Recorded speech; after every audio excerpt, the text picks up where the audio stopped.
Mr. Ruth Fahy, good morning to you. Good morning, guys. How are you doing? Good. She's pretty disgusted by all accounts that not so much of the resting, but the announcement of the resting. Is she right?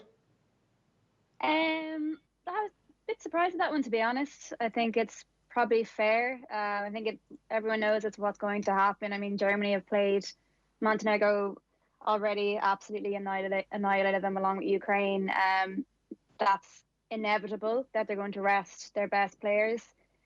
Announcing it is just, I suppose, formalising it, verbalising it. Vera seems to think that's not fair play, but really it's what's going to happen anyway. I don't think Germany will be too concerned about that, to be fair. She might be getting her excuses in early. And by all accounts, like it's in some ways kind of odd reading some of the preview of this game. It's everybody understands the gulf in class here. You're talking about a team that are second in the world and arguably should be first, and a team that are 30 odd in the world, and there seems to be a predetermination about the outcome here, even from Vera Pauw listeners this week saying that, listen, it's not realistic to talk about us getting anything out of the game. I understand the dynamic of it, and there is a gulf in class, but it seems I don't know, extraordinarily defeatist almost in some regard, even before a ball is kicked. Yeah, and I think if you actually listen back to Vera from when she first came into the squad in 2019, there's one word I would use to describe her is realistic. She was very careful to always maintain that when the group came out, Germany were in a different level. So she's kind of had this rhetoric in place since the very start. It's true. Germany are in a different level. They're ranked second in the world. Ireland ranked 32. They're a different beast completely. But I suppose, as you say, to go in, she's trying to downplay the chances because Germany have scored 31 goals. They're unbeaten in 4 games. Realistic is the word. If we're being realistic, if Ireland can keep the score, if they can concede 3 or less, that will be doing well. It's rather than being defeatist, I think it's just being realistic, because in the past I think we've gone into games like this and kind of talked about dreams and luck and chances. I think she's trying to just set a standard for how we talk about the game here. That's all. It's not defeatist. I mean, you always have a chance. I actually, just looking through the group this morning, if Ireland could nick a draw, which is always possible, a draw then against Ukraine would actually be enough to get them second place in the group. Also, if Ireland nick a draw, even if Greece somehow managed to get full points, Germany aside, in the next couple of games, it's still enough. So a draw is absolutely huge for Ireland. 1 point could do the world of difference. That could set them up in a completely different way against Ukraine in coming months' time. Can they get a draw? I don't think anyone's going to bet on that. Germany are Germany, but also what's happened to Germany last year, unfortunately for Ireland, is that they've actually stepped it up. They had quite a disappointing World Cup by their own standards, getting knocked out in the quarterfinals by Sweden. Since then, they've said they're kind of revitalised. Unfortunately for Ireland, it's not what we want. They competed in the Algarve Cup just before COVID hit. They actually got to the final, beating Norway 4-0, beating Sweden 1-0. They've blooded some new players. You know, when you look at their squad, they've got, I think, 5 or 6 players that were competing in the Champions League final 2 weeks ago. The likes of Marjan, Hoop, Pop, like these incredible players. And like Vera said, a lot of comparisons are being made to Ireland's draw, the draw they made against the Dutch 2 years ago. These are not the Dutch. Like these are a side who are comfortable being under pressure, clinical. They know what Ireland can bring. So it's not, rather than being defeated, it is just being realistic. You know, one eye will always be in the Ukraine game. But if Ireland can nick a point here, that's absolutely huge, and we can't forget that. It's interesting looking back on the German response to losing in the quarterfinals last year. There was a piece done with Martina Voss-Tecklenburg, the German manager, in DW.com. And the interviewer is like, it's been a few months since Germany were eliminated in the quarterfinals. Do you still lie in bed awake at night thinking about this? And then Voss-Tecklenburg is like, I no longer have any sleepless nights. And when I did, this was primarily because it was a very intense time for everyone involved. Like, this is just a culture over there where it's just, they have to win the World Cup or it's failure. That's basically it, isn't it?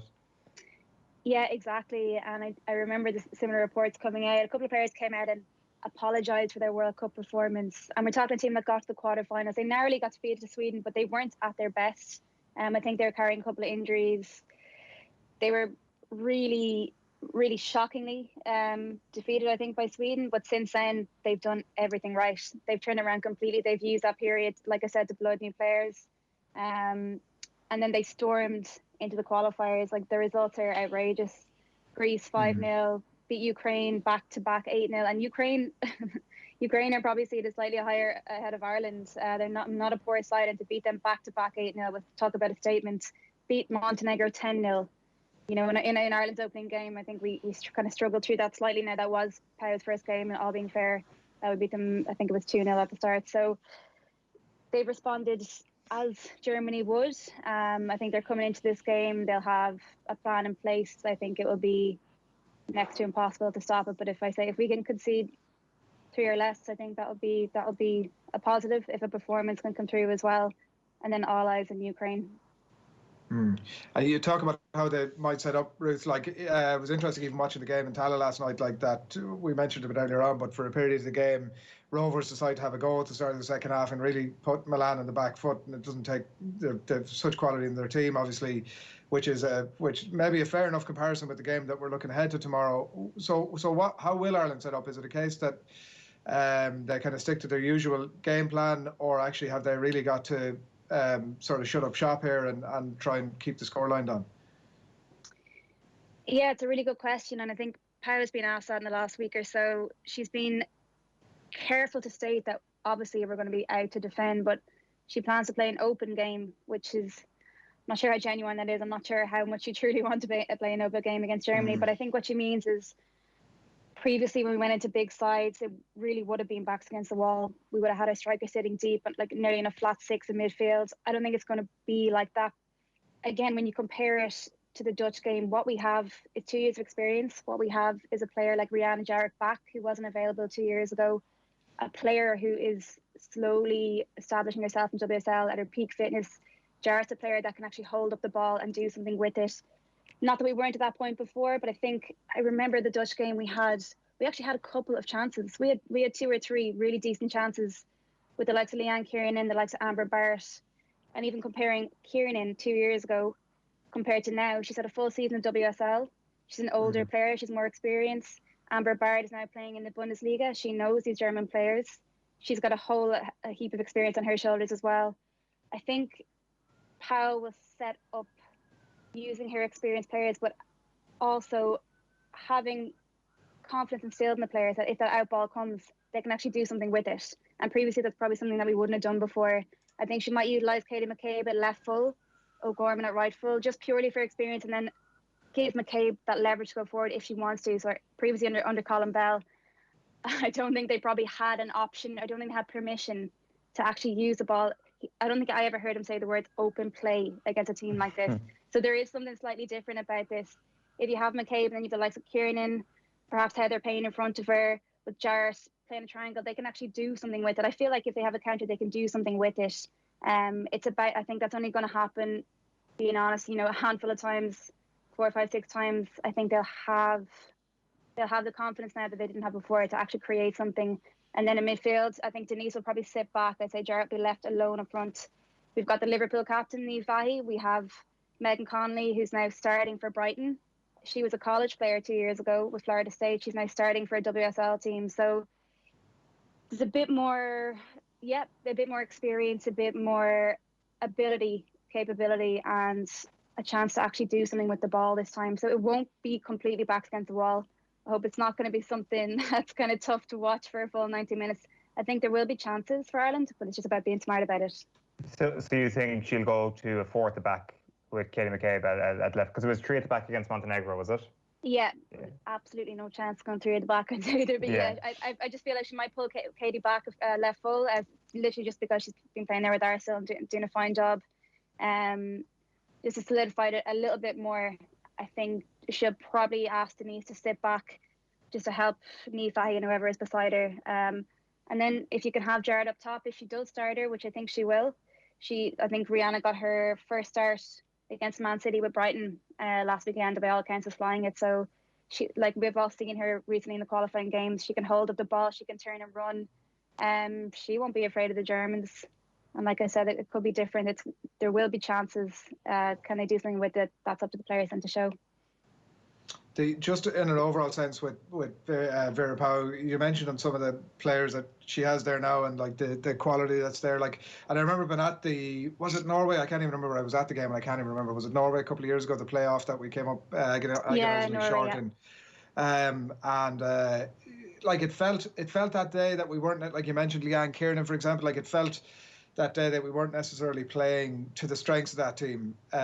Is there more? It sounds like there is. Is there more of a sense of that now from the stewardship of Vera Pauw, do you feel? Yeah, definitely. I think there's no doubt about it. She's done a fine job since she's come in 2019. Like, talk about a crazy year. Nobody anticipates a pandemic. But what she has done in the last couple of games is that she's shown that Ireland can do something with the ball. And I think that's something we hadn't previously seen before. I think Colin Bell obviously had a plan. I think he had a staged plan. He was going to solidify the defence and work from there. I think Pauw came in, and from the very start, she was quick to acknowledge that we do have players who can do stuff with the ball. She's been public in her praise for the likes of Dean Sullivan, which is completely justified. But it's not just, it's just not just Denise who can do things. Megan Connolly has been a rising star in the past, hasn't quite reached her potential. Now she's starting to do that in the WSL. So what's different now is that we have players who are actively playing abroad. So we often had a lot of players abroad who might have kind of moved contract to contract. We have players now who are starting to establish themselves. So again, these things just take time. A lot of the women's leagues are still in their budding stages. We still have 5 women's National League players in the squad, which is interesting, which is really good. We've won 16-year-old Ella Malloy, who is just coming through at senior level for Wexford Youth. She just got Player of the Month for August. So in fairness to Pauw, she's building on her strength. She's coming at a really good time. And I often thought when Colin Bell left, I just thought that was just a real pity, because I think the Irish women's team are at a really pinnacle point in our historical development. And Pauw's coming at a really good time. She's the right person to come in. I really like the way she speaks to the media. I like her positivity, but I have to appreciate her realism as well, that, yeah, we may not go in and get in against the Germans, but she knows exactly what she's doing. And I think if she can get a performance tomorrow, her plan is very much in place. Yeah, good stuff. And so your prediction here is, I know you're saying that if we could get a point out of, I suppose, either this Germany game or the return leg, that'd be, in a lot of respects, job done. But your prediction here is just try and keep it to 3-0 and then focus on Ukraine. Yeah, being honest, yeah, that's my prediction. Yeah. But let's wait and see. Wait and see what happens. Ruth, thanks a million. Thanks a million, guys. Have a good day. Thanks a lot. Cheers, you too. Ruth Fahy on the line there to preview that game tomorrow. It's live in the telly box as well. The Republic of Ireland against Germany. Good chance to get to see them up close and personal.